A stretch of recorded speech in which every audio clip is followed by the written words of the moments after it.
Welcome to my YouTube channel PM Coaching Center. So, my dear students, bolok আজি শিকিম দ্বিঘাত সমীকৰণ quadratic equation চতুৰ্থ অধ্যায়। তো ইয়াৰ প্ৰথম আৰম্ভ হ'ব দ্বিঘাত সমীকৰণ কি বা দ্বিঘাত সমীকৰণৰ আৰ্হিটো আমি প্ৰথমে জানি ল'লে ভাল। ইকুৱেশ্যন quadratic equation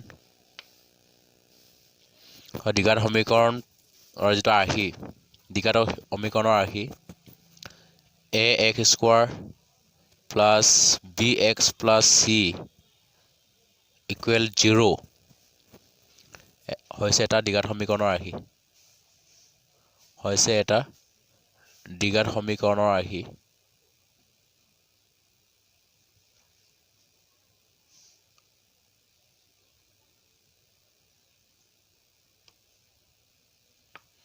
য'ত a, b, c বোৰ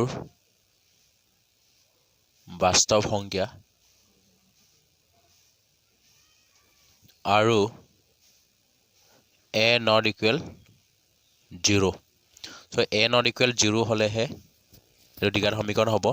so দ্বিঘাত সমীকৰণৰ আৰ্হি যিটো ax square plus bx plus c equal 0 য'ত a not equal 0 so এইটোৱে হ'ব দ্বিঘাত সমীকৰণৰ আৰ্হি।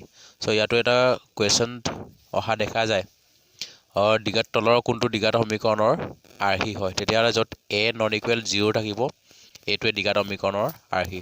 so ইয়াত দ্বিঘাত দুইৰ ঘাত আছে কাৰণে এইটো দ্বিঘাত আৰু মাত্ৰা যিটো মাত্ৰা 2 a b c বোৰ বাস্তৱ সংখ্যা হয়। so a b c বোৰ মাইনাছ বা ধনাত্মক ঋণাত্মকো হ'ব পাৰে। so আৰু ক'বলৈ গ'লে আমাৰ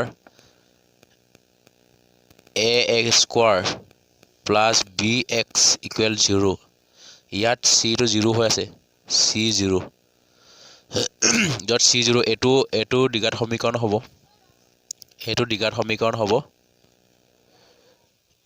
ax square plus c equal 0 য'ত b ইকুৱেল 0 এইটো এটা দ্বিঘাত সমীকৰণ হ'ব।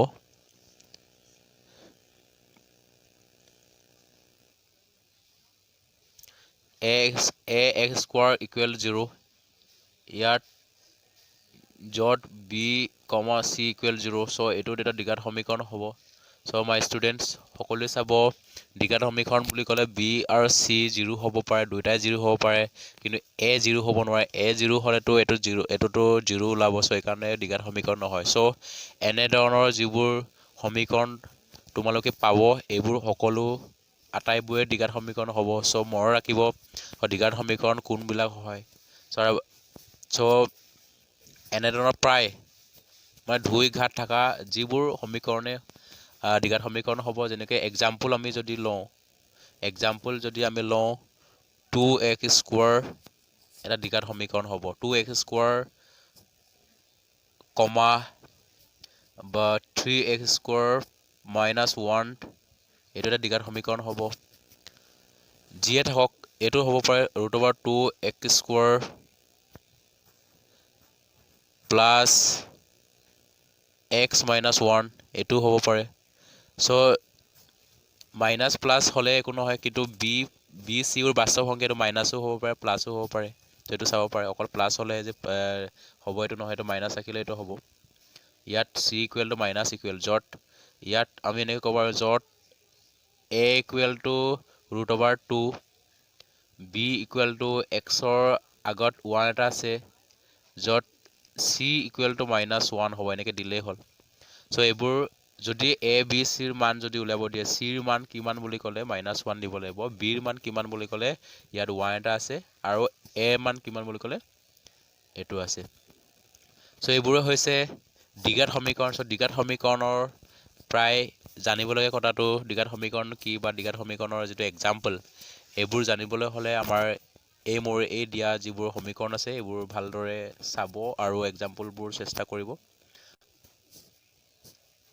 so আৰু এটা এক্সাম্পল ল'ব পাৰে 2x square plus x minus 300 so 300ও দিব পাৰে, যি মানে দিয়ক ইকুৱেল টু 0। so এইটো এটা দ্বিঘাত সমীকৰণ হয়। so ইয়াৰ পৰা আমি xৰ ভেলু পাব পাৰোঁ। আৰু দ্বিঘাত সমীকৰণৰ যিটো মূল মানে দ্বিঘাত সমীকৰণৰ যিটো ভেলু এইটো দ্বিঘাত সমীকৰণৰ মূল বুলি কয় যিটো মূল দ্বিঘাত সমীকৰণৰ সদায় মূল এক্সৰ ভেলু দুটা পায় কেইটা পায় দুটা পাওঁ চ' এইটো মনত ৰাখিব ইয়াৰ এটা ভেলু ওলাব ইয়াৰ এটা ভেলু ওলাব চ' এক্সৰ দুটা ভেলু পায় চ' এইটোৱে দ্বিঘাত সমীকৰণৰ যিটো মূল মানে আমি শূন্য বুলি কয় দ্বিঘাত সমীকৰণৰ যিটো শূন্য মানে এক্সৰ ভেলুটোকে দ্বিঘাত সমীকৰণৰ শূন্য বুলি কয় চ' দ্বিঘাত সমীকৰণৰ শূন্যৰ সংখ্যা দুটা পাম চ' দ্বিঘাত সমীকৰণ আৰু বহলকৈ জানিবলৈ হ'লে নেক্সট মোৰ ভিডিঅ'বোৰত দি দিয়া হ'ব